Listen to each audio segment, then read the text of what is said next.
So one of the questions I got asked recently was what's the most common off-page or off-site SEO mistakes that I've been seeing over the past few years. And the number one mistake I've been seeing is people following outdated methods and SEOs following outdated methods. If you're following those outdated methods and building outdated links using outdated methods of automation, all of those no longer work the way they used to. All right. Not only because of AI, and not only because Google's algorithm has become more sophisticated, but also because Google has just blacklisted all of those websites that from where you used to get a link used to work, but now they don't work. And so this video, I'll go ahead and I will outline the biggest mistakes I've seen that cause website rankings to tank or new websites to never even take off. And all these outpaid methods are actually touted by gurus or SEO gurus. Even I've talked about a lot of these methods. The problem here is that they're not executed correctly, which is something I'll go into in this video. So without further ado, let's jump right to it. All right, so here are the most common links that most website owners or most SEOs would build to a website. So we've got niche edits. And for those who don't know, niche edits, let's say you had a sports website and you purchased a link from how to play better pool. Now, your website doesn't have anything to do with pool. For some reason, this website is not opening up. Let's try another one. So let's say you have a website that's about sports in general, and you got this link over here, all right? And it says billiards, and you purchased this link from an existing article. So this article was, let's say, written and indexed 2 years ago. You thought that this was a niche relevant website, which is within the sports niche, but it's not within a specific niche, but this is within the billiards niche. So what you do is you purchase this link over here. It's a niche edit because you didn't buy the whole guest post. You only purchase a placement within this article.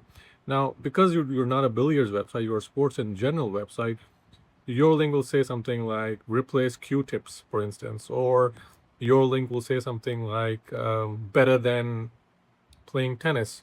So your link will say something like that. And because it's a paid placement within an existing article, the idea here is that you're going to pass juice right away. For instance, over here, so utilize the diamond dot markers on the table. Now, links like these are not necessarily contextual. If you're in the billiards niche and you purchase this niche edit, this would probably have more power.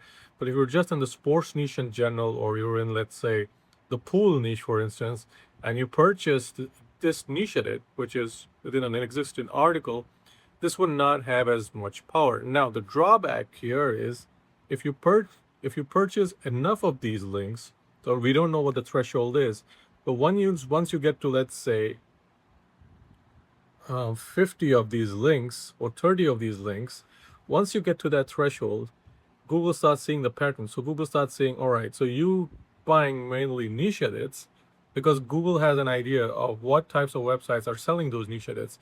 So Google then looks at how many of those websites that it knows of is selling niche edits or selling links, and then it does the math. It sees, all right, the majority, let's say 90% of your links are coming from websites like these. It means that you're engaged in actual link building. Now, in the past, what would happen is you would get a manual penalty, but now it's an algorithmic penalty, and you wouldn't even know it in your Google Search Console, but your rankings will just decline because of that.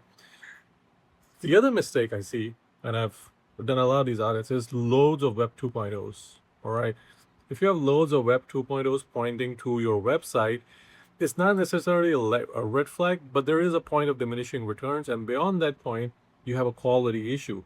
So you would have a quality issue here as well, and you will have a quality issue here. So if you have too many of these Web 2.0s pointing to your site, depending on the size, the age, the type, the niche of your website, if you have too many of these, this will cause your website to tank. Now, no SEO can tell you exactly how many of these links will end up tanking your website, but I have a threshold idea based on testing per major niche, like what the safe zone is and how much far past the safe zone you can go until you start getting into being rated as a low quality website. So I would imagine, so Web 2.0s, for those who don't know, would be Facebook, Insta, all right, Reddit, um, and there are also loads of other like WordPress. These types of sites are where you can get a free placement or a profile placement. These are seen as Web 2.0. So overdoing this, not a great idea. Will end up tanking your site.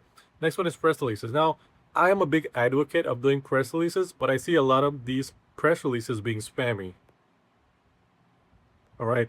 If your press releases are downright spammy, they're not well written, they have no news content in them, these will still get published, right? You will not have a problem getting them published. But once you get to a certain threshold, let's say you got 1,000 of these will start killing your website. And I've seen this in a number of our test websites. Is a lot of these spammy ones that are AI drafted, that have absolutely no newsworthy content about your brand, nothing that's related to your business or you yourself, these will start punishing the website, and you should be very careful with these types of press releases. Now, there's a way I found of doing press releases that delivers a lot of juice and ensures the most publication, but it's not easy and it's not cheap. So if you go to Fiverr, you can maybe buy a press release for like $90, but those press releases are not great. So you want to always buy a press release that's high quality, or write a press release that's high quality, and use a high quality distribution network, which will cost you anywhere from $500 to $1,000, especially if we're doing it through someone like me, because we do things correctly over here. So these are the types of mistakes I've seen a lot of website owners make. Now, what happens if you've already made all of these mistakes and you've already got an overload of M 2.0s, press releases? Well, the way to fix this is to do a backlink audit, which is something we also do. And then one of the ways to fix it is to get, I also sell this service, by the way, is Cloud Links.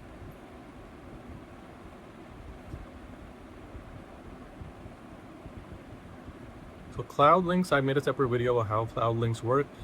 You would want to get around 5 to 6% of Cloud Links, depending on what the audit shows. That then improves the balance of your link building campaign. In addition, you might also want to get few high quality, relevant guest posts. But guest posts, you're looking at anything that's above $1,000. So it's not going to be cheap. Cloud Links are cheaper.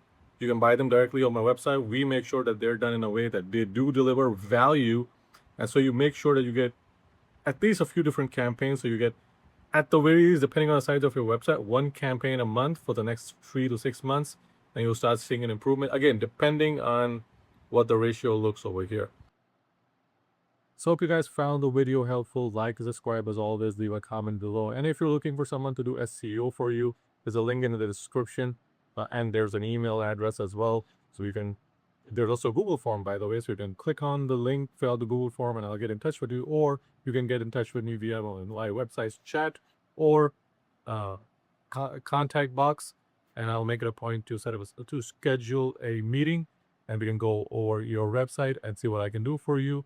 Until then, I will see you in the next video. Happy ranking.